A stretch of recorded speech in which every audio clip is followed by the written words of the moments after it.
The senator from Kentucky. Republicans like to mock modern monetary theory, the idea that government can print money with impunity, that government can spend whatever it wants without the need to tax. Modern monetary theory is basically the Dick Cheney deficits don't matter crowd, trussed up with a new fancy title. Most Republicans rightly lampoon this quackery, that is, when they're not practicing the quackery themselves. Today, many of these same Republicans will vote for a bill that makes modern monetary theory look like child's play in comparison. The monster spending bill presented today is not just a deficits don't matter disaster, it is everything Republicans say they don't believe in. This bill is free money for everyone. Proponents don't care if you're fully employed or own your own house or own your own business. Free money for everyone, they cry. And yet, if free money were the answer, if money really grew on trees, why not give more free money? Why not give it out all the time? Why stop at $600 a person? Why not $1,000? Why not $2,000? Maybe these new free money Republicans should join the Everybody Gets a Guaranteed Income caucus. Why not $20,000 a year for everybody? Why not $30,000? If we can print up money with impunity, why not do it? The Treasury can just keep printing the money. That is, until someone points out that the emperor has no clothes and that the dollar no longer has value. To so-called conservatives who are quick to identify the socialism of Democrats, if you vote for this spending monstrosity, you are no better. When you vote to pass out free money, you lose your soul and you abandon forever any semblance of moral or fiscal integrity. So the next time you see Republicans in high moral dudgeon claiming and complaining about spending of Democrats and socialism, remind them if they supported this monstrous bill that really the difference between the parties is less Adam Smith versus Marx and more Marx versus Engels. How bad is our fiscal situation? Well, the federal government brought in $3.3 trillion last year and spent $6.6 trillion. The deficit last year, a record-busting $3.3 trillion. If you're looking for more COVID bailout money, we don't have any. The coffers are bare. We have no rainy day fund. We have no savings account. Congress has spent all the money long ago. The economic damage from this pandemic is not the reason for this runaway spending. This spending's been going on for decades. Every year, even before we get to all the extra COVID-free money, we've been spending $1 trillion we don't have. Today's money is gone. So Congress is spending tomorrow's money. The spending chart is a red line of red ink that goes on forever. When we talk about spending tomorrow's money, it's not just the money that we need next month. It's the money we might need in a decade. It's the money we will need in 1, 2, 3 generations from now. For national defense, for infrastructure. This is the money that your children and your grandchildren will pay back with interest. The deficit doubling and tripling. Under George Bush, it went from $5 trillion to $10 trillion.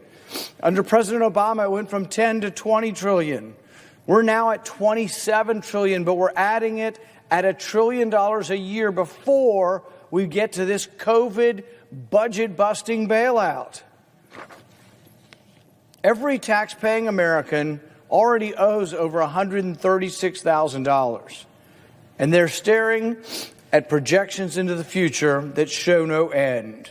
We are $27 trillion in debt today. How do we expect a child to have the economic opportunity when this crushing debt is their inheritance from Congress? The numbers are mind-boggling. It's hard to conceive of what $1 billion is, much less $1 trillion. How big is $1 billion? Well, 1 billion seconds ago was 1988, and Reagan was president. 1 billion minutes ago Jesus walked the shore of the Sea of Galilee. 1 billion hours ago, man still lived in caves. But $1 billion ago was just 80 minutes ago. $1 billion ago, at the rate Congress spends money, was just 80 minutes ago. All of this should be setting off alarm bells. But the only alarm bells in Congress are sounding the alarm for more spending and more debt. No cuts, no offsets, no pay-fors, no prioritization. Just print up more money and give it out to everybody because it's free money. Come and get yours. Well, the getting's good, but it leads to a mountain of debt. Spend all this money and leave the future to figure itself out. John Maynard Keynes was once asked, what about the long run? He said, in the short run, you can make a stimulus, you can print money, and you can give it to everybody. And Maynard Keynes, his response was, in the long run, we'll all be dead.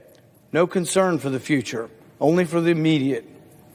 Our budget deficit for 2020 was $3.3 trillion, but this new spending package will also give us another $2 trillion in the next fiscal year. By refusing to acknowledge the debt crisis, we are only hastening the day of economic reckoning. Total debt was 55% of GDP just 20 years ago. Today, it's 128% of GDP. So our total debt is more than our GDP, 128% of our GDP. The World Bank estimates there's a tipping point of debt to GDP at about 77%. Every percentage point costs another tenth or so of economic growth. So every year we're giving up somewhere between 5 to 8% of growth every year because of this burden of debt. This is thousands of jobs every year, tens of thousands of jobs that we lose because of this burden of debt. We are borrowing and worsening this debt crisis in part because too many governors and mayors have imposed heavy-handed restrictions that crush business. It isn't the pandemic that's killing the economy, it's the government's overzealous response that is killing the economy. The pandemic itself was disrupted, but Congress is being asked to help perpetuate these lockdowns. The more money we give to the states, the more they keep us in lockdown. Every bailout dollar printed and passed out to the governors only allows these tin-pot dictators to perpetuate the lockdowns. Their rules are arbitrary and unscientific. Governors and mayors across the country are picking winners and losers. Businesses, some that have been in families for generations, are being wiped out because they're not allowed to open.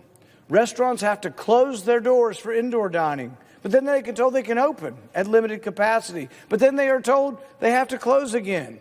And then they get told they can open outside, and then they're told they can't open outside. Confusing doesn't even explain the half of it. Bars are told that they can only serve alcohol if people are sitting and not standing, and only if they have heavy foods on their menus. Restaurants are told they can serve outdoors, then they have their permission revoked after they've sunk time and money converting their restaurant to outdoor services. But a caterer is told they can still serve outside. Businesses are told they have to close at an arbitrary time determined by government officials as though the virus only comes out late at night. A business in one zip code can open, but one in an adjoining zip code across the street has to close, as if the virus can't cross an imaginary line. Airlines are allowed to fly, but hotels have to limit their occupancy, so you may not have anywhere to stay when you get there. Mom and pop stores and specialty stores are forced to close, but big box store competitors are allowed to stay open. How is any business expected to survive with this kind of arbitrary regulation that changes from day to day? Meanwhile, many schools remain closed, despite overwhelming evidence showing kids can learn safely in person. Which means parents can't go to work, which forces parents to leave their jobs and take care of homebound kids. Now, they have no income because the government forced them to leave their jobs to take care of their kids, and many kids are struggling with this improvised virtual school. The need for help is real. I hear it every day from Kentuckians and across the country. But it's clear that government has worsened the economic damage and acted as the biggest obstacle to economic recovery.